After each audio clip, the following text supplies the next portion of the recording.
What's up, YouTube? The clip you're about to watch is from one of our live streams. We live stream every day at 1 p.m. Eastern Standard Time. This clip may not have all the context, so if you want to check out the actual live stream, the link will be down in the description of this video. Enjoy. So we're going to answer a very common question regarding this dash kit, but it's going to apply to every single dash kit for your Acura. So radios are measured in what is called DINs.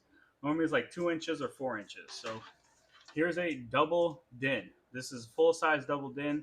This is usually the size that they always are. They're sometimes a little thicker, but normally full-size double DIN is just like this, right? Single DINs look like this. They're half the size of this. That's why they call them single DIN versus double DIN. You can see one should be double the size of the other, and they're kind of rectangular shaped. This doesn't have a CD player, so it's a little shallower. They tend to be a little longer, maybe to about here. But this is a single DIN. Then we have other radios that are also marketed as double DINs. That's this radio right here off Amazon. I'm always looking for like a good Amazon buy for you guys.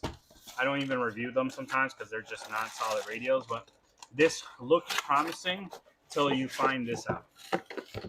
This is a double DIN radio, but these are designated for European markets sometimes. So the dash kits don't fit correctly. So look, double DIN radio, but look at this compared to a traditional double DIN radio. So, whoa, what the hell? That's just how they make them. But then if we look at the faces, you're like, yo, those look the same. What are you talking about? Look at the face on that one. It has a little bit of a lip and it looks good. Look at the face on this one. It has a little bit of a lip and it looks good. I'm going to show you what happens. So we're actually going to start with a different dash kit. This is the dash kit for a 2001 to 2006 Acura MDX. So if we put this to the Pioneer kit, you see that it sits further back in. Look at that. It's sitting further in there. If I turn it this way, you can really see how further in it sits. And that's really how it sits. Like, I have it on there by the lip. That's how it sits. It sits further back in there like that. Now, if I take this dash kit, this radio, which is the Amazon special, it sits further back in there, but it has no lip to catch on. So it actually covers some of the buttons. I'm seeing if I can show you on here better. So we look at it this way. It doesn't really fit flush in any single way. It doesn't allow you to sit it in there. It's too big. Compared to your Pioneer sits back, but there is, you see how like I can shuffle it up and down? There is a lip where it grabs to where it does fit in. Now, my actual single DIN has a casing, but if I pull that casing off, it has a very deep lip, and you'll see that it'll actually go into the radio pretty far. So I'll show you this on the other camera now. So look at that. That one looks like it sits flush with the outline of the radio. Like, look at the volume knob, but everything else looks like it's flush. And this is usually the fit people want. For some reason, they started changing radios, especially Pioneer, to be more like this, where the lip is like super tiny and subtle right here where my finger is. You see that little raised? That doesn't do anything for you for your dash kit. But now let's move on. That was the MDX dash kit, right? I'm going to move on to the ILX dash kit, and we're going to get the same result where this is going to sit further back in. It's going to go in, you see, no gap, no light, anything. But you see how far back it sits? You see this gap here? But if I take my single DIN, I can slide it so that it's flush. You see it's flush, no gap, or I can put it up here, same thing, flush, no gap. So it's really up to the style of the radio, and you want something that has this lip for the best fit. That's what Sony used to do really well. Kenwood still kind of does really well. And I'm going to show you one more thing, though, before we declare that something's going on with the dash kit.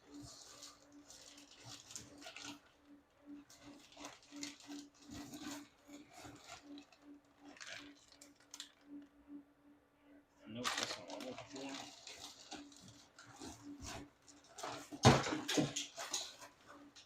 Sorry, I got a bunch of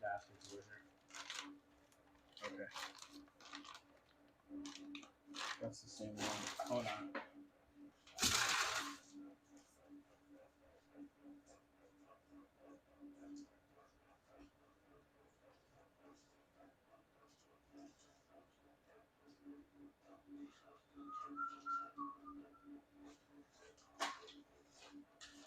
But okay, this is a 2001 to 2003 Acura tail dash kit, and this used to be a very common thing back in the day. They don't do it anymore.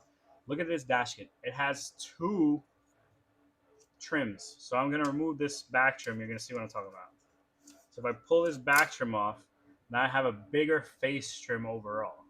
So that means that on your 2003 Acura tail, 2001, this radio you can force in here. It's just too tall still, but if I really spread this up, okay, see, I'm forcing it in there. It still looks bad, but I'm forcing it in there. But then if I take my Pioneer radio, because has a bigger opening, I can actually get the Pioneer radio through. This isn't a thing anymore. Dash kits don't do that anymore. They all come flush. But on this, you could still get it through, but then your trim ring wouldn't go on. So to get your trim ring on and the radio through, it's not possible. It's going to sit further back like how they all do. But this does sit a little bit more flush than the other ones. So ultimately, you have double DIN radios and single DIN radios, and they should all be the same size. They should all be a double DIN, but they will make it 1 millimeter, 2 millimeters, 3 millimeters taller, wider, and then the dash kits come some with that tolerance, 1 millimeter, 2 millimeters. For some reason, Pioneer switched over to this design where it has that very subtle lip. I don't like that very much. The old radios had a much bigger lip, like the single DIN that I showed you, like this. So I'll see if I can get that focus out. So look, you see how the whole thing is big up to here. I'm trying to, it's like backwards. So, okay, up to here. But then it cuts down. And then this right here, let me see. This right here is thinner than the rest of that radio. Sorry, over here. So that allows this to go further into the car, further into the dash kit. So if you can find a radio like this that has that, you're better off. Usually the Sony was like that. It was really good. So 3200 is going to look really good. A Pioneer or Kenwood with a bottom row of buttons looks really good still. So like the buttons are here instead of here on the side. Those still look really good. There are some eBay radios that are made to the right size, but you really have to look. And most of the time they won't put the actual dimensions. So I'm going to try to get you actual dimensions because that's another common question people will ask. So we're going to use my caliper even though it's dead. So, yeah, it's freaking dead. All right, so here's my digital caliper. If I measure from top to bottom, I'm going to put it on this screen so you could see. So from here to here, that says what, 104, 103, 104. Hold on, I went too far. So I would say 103 is how tall that guy is. How wide is it? Sorry, we're getting a phone call, but that guy's going to have to wait. Then wide, I would say, hold on, let me make sure I have it in the right area. 178. Yep, 178. So now we're going to look at our Pioneer. Remember, it's 103 tall. How tall is our Pioneer? Our Pioneer, not even at the lip, is 99. And then at the lip, looks like 97. Yep, 97. Then wide all the way is what? Right around the same, 179. Let me just make sure. Hold on one sec. No, actually 177. And then the actual lip face is way smaller at 170. And those are the differences that you won't find anywhere. No one's gonna mention them to you. No one's gonna tell you. They're just gonna tell you it's a doubled in. Hold on, this guy needs help with something. Acura Audio Garage. How can I help you?